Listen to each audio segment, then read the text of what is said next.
filming the intro clip after the event has already happened. Because for some reason, I ended up running super duper late. Took absolutely forever to get out of Longmont. But we met up out on the freeway, out in Firestone, and us northern group of trucks all headed down about 2 hours south to Colorado Springs to meet up with them for the big meet. And the crowd was way bigger than I expected. The group of trucks we ended up rolling down with was about 20 or so. And then once we got there, in total, there was probably 100, 150-ish trucks. Outside of losing my turn signals for a couple hours and having to drive through a snowstorm without the signals, as you'll see, everything was great, and it was quite the party. If we can keep a crowd this size going throughout the summer as the weather gets better, then we are all really in for a treat as far as the content goes. So we will get right into it. This was the Colorado Springs, April 22nd, 2023 truck meet.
I was not expecting that at all. That was just going to be like B-roll with him driving by. Oh, he's going to do it too? We're encouraging all sorts of bad behavior. Yeah, buddy.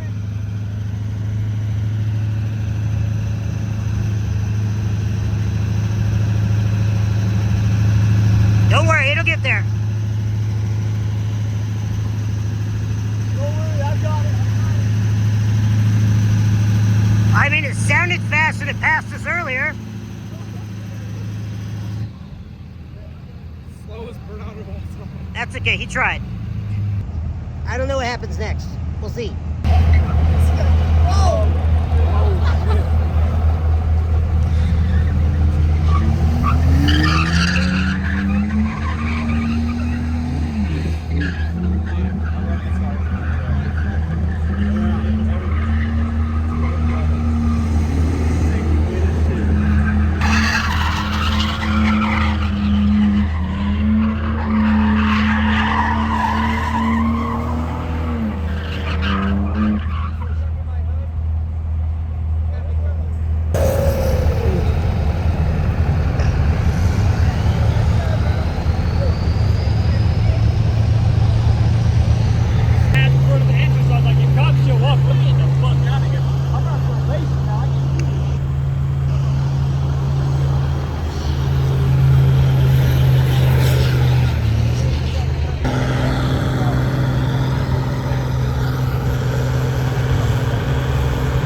he going for a second lap? He just did the whole fucking. He did the whole ass circle.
Did you get him fixed? No, I ripped them off. I used my hands to rip them out. I got like plastic and metal. Hard for that. But Yeah. my kid's gonna bring it through. He's gonna shoot some fire with my Camaro here in a second.